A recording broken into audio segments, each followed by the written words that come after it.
Let's go ahead and get started. It's a real pleasure to welcome you all to the University of New Orleans. Thanks to our students, our student athletes, our faculty and staff for coming out as well. It is really a pleasure for me today to introduce Tim Duncan as the Director of Privateer Athletics. Tim,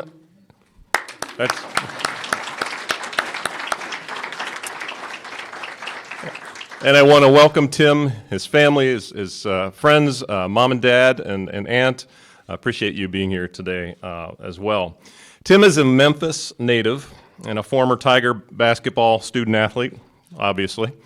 When you look at him, I told him when we first met, I love talking to people bigger than me.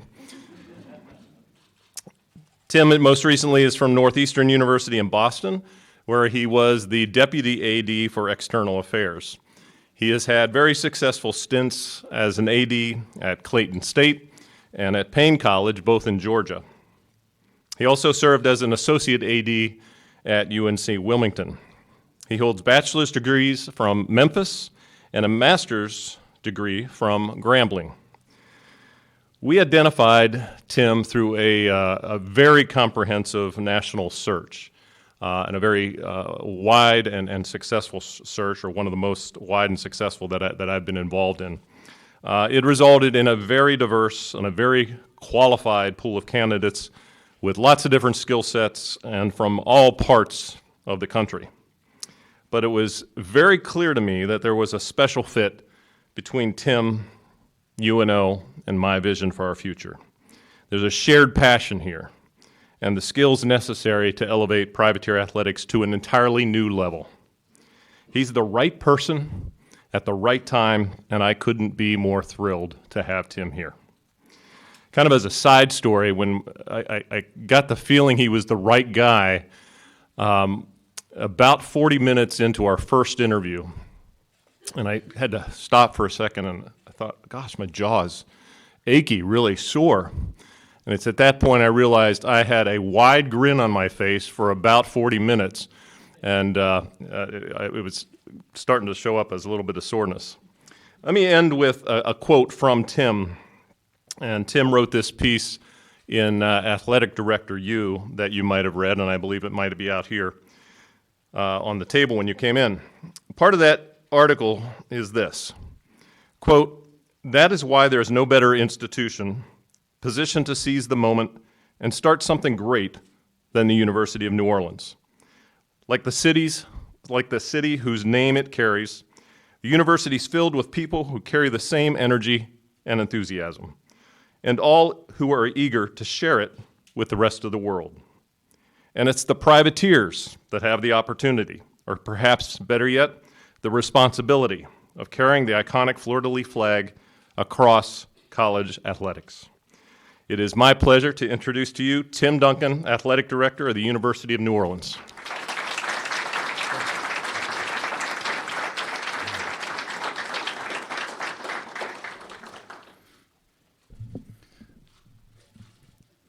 Thank you so much for being here today. Thank you for the warm welcome.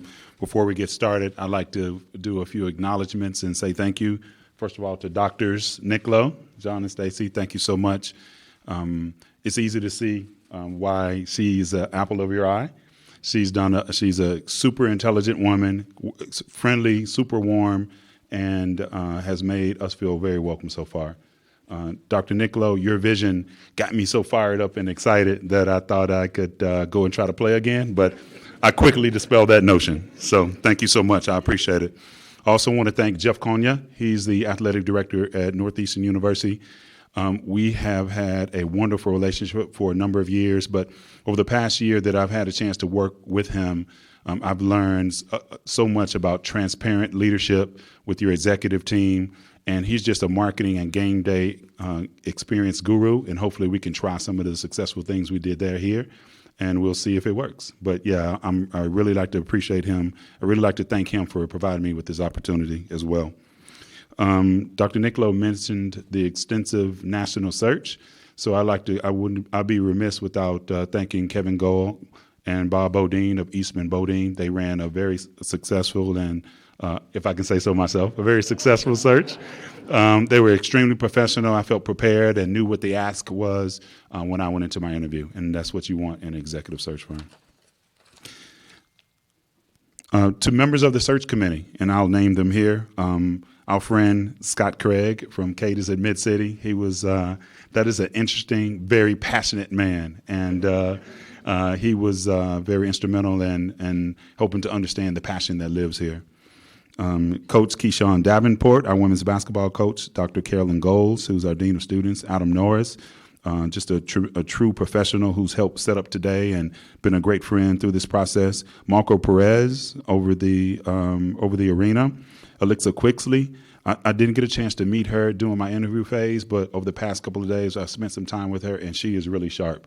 Good job, coaches, for bringing her in. She's a really sharp young lady, and I expect great things for her in the future.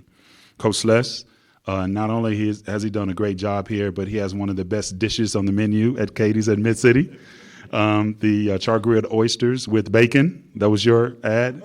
Man, it was delicious. I don't even eat bacon anymore, but I had it that night, and it was awesome. So now I'm back off bacon, but it was really good. And Dr. Matt Zangoni, the faculty athletics rep, who have been there throughout the time, who's a guy who spent a lot of time in New England. He's from that area. So to get a chance to meet him down in this, what I think of as a paradise, is pretty cool. Two of the previous presidents that I worked with, Dr. Bradley at Payne College and Dr. Hines at Clayton State, those men showed me true leadership. They allowed me to grow underneath their leadership and underneath their watch.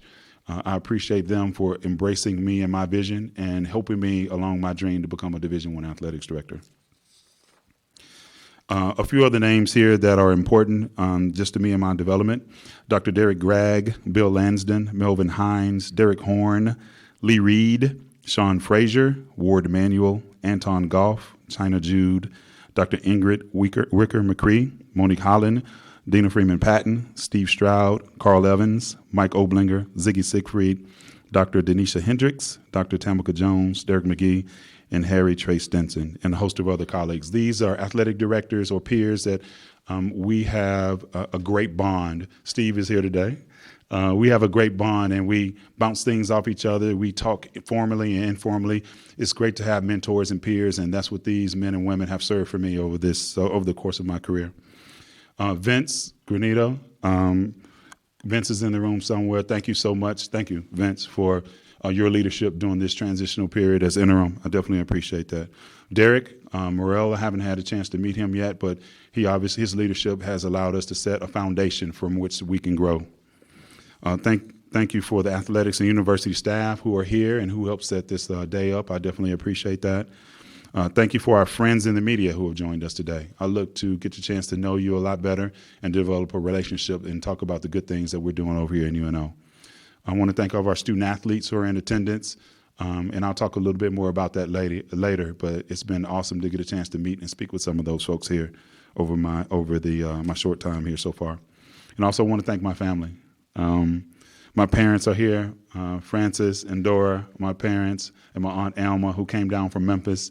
It's great to be back in this area. You guys have been there for me every step of the way, literally. So it's been awesome to get a chance to experience this with you, and I appreciate it. And then finally to my immediate family, Tyson, Turner, and Tatum, my kids who have spent many a Saturday nights, Tuesday nights, Thursday nights watching hockey, volleyball, women's soccer, basketball, all of the sports. That's been our family entertainment for years. They've grown up literally on a college campus, and it's awesome. I don't think there are better role models for my kids to have learned and grown up around than student athletes. I think it's a wonderful privilege. They fancy themselves as athletes, and I appreciate that. I've missed a lot of their games and practices, and I've thought about, and I've been to a lot, but I've thought about when I'm not there, how much they're sacrificing me not being there. So I appreciate y'all for that. And then finally, Lisa, my wife. She had a wonderful career before I got in athletics, and she went along this crazy dream when I told her that I wanted to do it. She worked at St. Jude's Children's Research Hospital in Memphis, was doing extremely well, And I said, well, baby, let's go to UNCW and try this thing called athletics and see what happens. And she said she went along without a word. I mean, she had some words, but they were positive. They were positive words for sure. So I appreciate you, baby, for making those sacrifices and keeping our family together. So thank you very much. All right, today I want to talk about three main objectives of what we want to accomplish here at the University of New Orleans. First is we want to impact the lives of student athletes on a daily basis.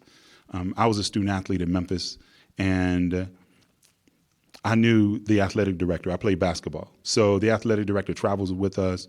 We were a pretty high-profile program, much higher profile now. And so I knew the athletic director, but we never talked about anything more than basketball. So when I got into this game of athletics, I wanted to be more than that for our student athletes. I wanted to be someone that they can call and utilize as a resource to help them in their lives post-athletics. So what I've done in my career and what I'll continue to do here is pour into you everything that I have. I'll invest in these students to make sure that they have a resource that they can, talk about their hopes, their dreams, their frustrations. If things aren't going well, they have someone to come and talk to. If they're slacking in practice, I'll be there and I'll be able to say, hey, well, maybe you should work harder. Then maybe you'll play a little bit more. Those are some lessons that I learned the hard way, but I want to be able to transfer that knowledge to the student athletes here. So pouring into them is my why. That's why I'm in college athletics. I want to make sure that I use the knowledge that I've attained over these years to help our student athletes be successful in their lives. Second, we want to create a championship culture. Jeff Konya, the athletic director of Northeastern, likes to say he spells fun, W-I-N. That's important. He likes to win. I like to win. Jeff went to Princeton, and I'm not sure how they spell up there, but I do like the way that sounds. Fun. We like to win. That's why we're here. And sometimes people think we place too much emphasis on winning, but I'll tell you a little story. So last night I met with SAC, the Student Athlete Advisory Council, and it was a great meeting. It was 8 o'clock at night. It was the end of 8 meetings I had yesterday, which was awesome. And that was the best one because I asked them, what do they want out of this position? What do they want as a leader in the department? I think it's important that when you're a leader, you listen to the people that you serve. So I thought it was important to hear what they had to say. And we created a list on the whiteboard of 17 things. And the one that sticks out to me the most is that they said they want me to have high expectations athletically. And they did not want, they didn't want to settle for being mediocre. And I was like, wow, that's awesome. That's my charge. That's my responsibility, is to make sure that everyone is pulling the same direction so we can be winners in everything that we do. It was very powerful. It moved me. I took a picture of that board and I told them I'll make sure this in my office visible. So I'll have a daily reminder of not only that, but the other 16 things that was on that list. So I appreciate that. We want to win. So we want to create a culture of a championship culture. And with that comes accountability. It comes from me to set a vision that represents what the university's vision is, set that vision and hold people accountable to making sure that we get there. And that's what we'll do. I'm really, really excited about that process. And I'm so fired up about our student athletes that they want that. They want to win. They keep score in athletics for a reason. And we want at least one more point than the other team does. And finally, we want to utilize athletics to unite this community. I've had the pleasure, we talked about a little while ago, I had the pleasure of playing for a school whose name was synonymous with the city. And that's powerful. That is an awesome responsibility. So I know what it looks like when you win and that city supports you. And I also know what it looks like when you don't win, when they're expecting you to. And the city, everywhere you go, you can't hide from the conversation. That's awesome. That's what we want. We want people to be invested in what we're doing here. We want them to understand that we're playing for the city of New Orleans. I grew up in Memphis, not 5 miles away from the University of Memphis. My dad took me on campus all the time, so I grew up wanting to play there because I had access. A lot of my friends didn't have that same type of access. So I got a chance to go to practice. My dad knew the coach. He knew a lot of the guys on the team. So I got a chance to watch them and look up to them. And I was a kid from, Orange Mound and Cherokee area that, needed that kind of aspiration. I want to do that for a kid in the lower Ninth Ward. I want to do it for a kid in Gentilly. Coach and I talked about this morning, could we move one of our games to a noon start and invite all of the kids from elementary school from Jefferson Parish? Could we do that to expose them to something that this university has? They need to have that access. We're going to do that for this program. There's a thing that, if you may have read, I'm going to have 100 meetings in 100 days, and it's going to be a social media campaign, hashtag 100 meetings, 100 days. I want to meet with every key business, community leader, business leader, nonprofit leader in the city. And I want to talk to them about what their business objectives are and how University of New Orleans and UNO athletics can support that. We all know the economic impact that colleges bring to the area, and UNO is no exception. Someone told me yesterday that you can't get your taxes done without having someone from UNO, a CPA, to do it. There probably isn't a bridge built or a building that doesn't have an engineer involved from UNO. Just thinking of all the number of people that it touches. So it's more than just the alums, and we appreciate the alums. It's more than just the faculty staff, but this is New Orleans University. We are the city school. I know what that means. It's special, and we're gonna honor that and do that. So my plan is to get names for this 100 meetings in 100 days from Dr. Niccolo, his cabinet, from people in this room, and find out who those key people are and get out and meet with them and talk to them about UNO. We need them to invest in this program. The president at Murray State mentioned right after their tournament run, Murray State had a once-in-a-generation type student-athlete on their team who will probably be the number 2 pick in the draft, John Morant. They won one NCAA tournament game and lost the next one, and it wasn't close. And he said that run generated $250 million in media advertising for that university. $250 million for winning one game and losing one game. So just think about that. And that's in Murray, Kentucky. So just think about when that happens. No pressure, Coach Lesh. But just think about when that happens for us. Just think about what that'll mean, not just for this university, but what it'll mean for this city. That this city will be on the lips of everyone in the country. And it's documented. When that happens, enrollment goes up, application goes up, out-of-town students enrollment go up, more local shows. So that's important for the economic engine that is, UNO. So it may not be the main reason to support this university and this program is to make sure that, because this university gives back, and we want to make sure that we support it. And I'll be out there willing to meet with everyone to have that conversation. So I'm humbled to be here today. I'm excited. I'm rolling my sleeves up to get to work. I told you yesterday I had 8 meetings, and those don't count toward the 100. Those are just pre-meetings to understand what this constituency wants. I want to understand what you want so I can go out and try to provide it. So yesterday was the part of the process and just a glimpse into what that'll look like for over the next 100 days. So from June 3rd to about September the 10th or 11th, I'll be out there every day talking about UNO, and I'll hopefully see some of you out there today with us. Some of the people think it's impossible. Some of the people out there right now listening to my voice think, man, UNO can't do that. That's impossible. They have limitations. They can't do that, but I don't buy that.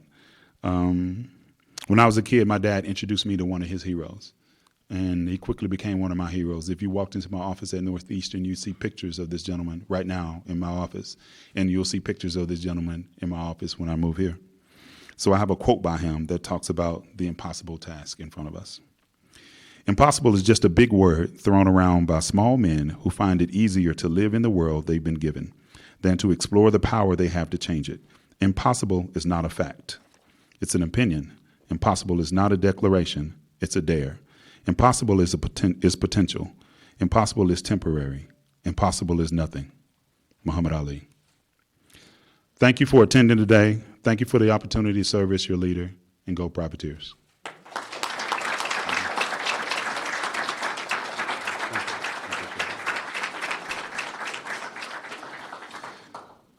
Now we'll open it up for questions.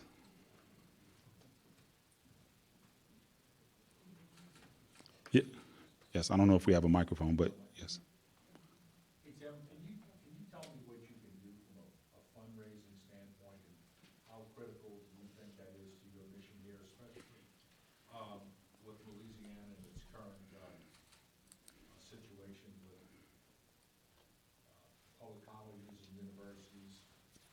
being so cash strapped? What do you think you have to do there?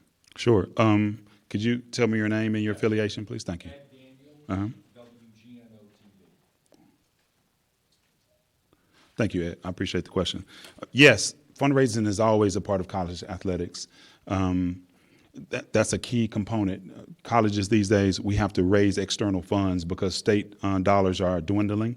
It used to be state supported, and at one point it was state assisted. Now it's just, I don't know what it is, to tell you the truth. State located, thank you. So, and that's just the way it is. So private dollars are going to be critical. So fundraising will be a big piece of what we do here, and that has fortunately been a part of my background. And the thing is to make sure we create a relationship with the stakeholders here in the city, and we have to go outside of our circle. There are 47,000 living alums in New Orleans from UNO, and we're going to definitely speak with those folks. But we want to talk to everyone about an investment into this program, and there'll be people who give, $25, and there'll be people who give $250,000 and more, hopefully, if we're doing our job right. So we're really excited about this opportunity to get out and talk to people about our message. But fundraising is a critical piece of what will determine our success. Thanks again, Ed.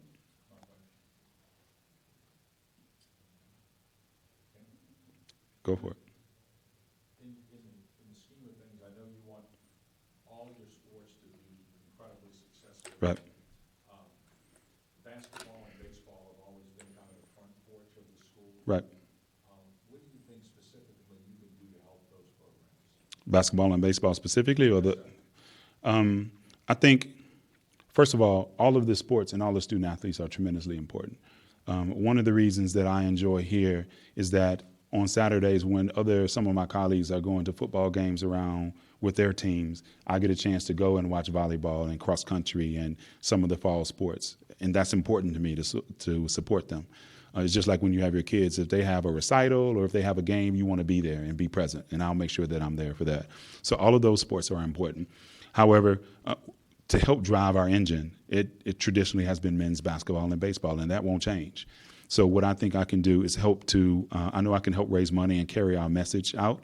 I can help with recruiting. Hopefully, I usually do pretty well with the parents to articulate what we can do from a departmental perspective. Dr. Nicolo does as well. He meets with a lot of parents when they come in recruiting.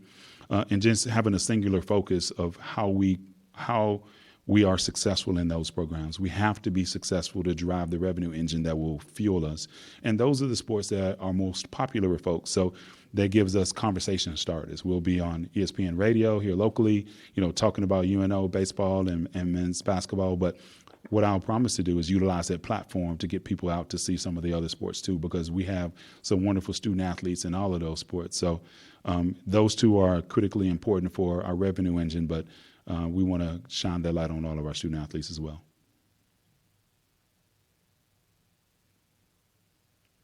All right. If there are any other questions, Dr. Nicolo and I will be available for one-on-ones. Thank you for coming. I appreciate it. I look forward to working with you.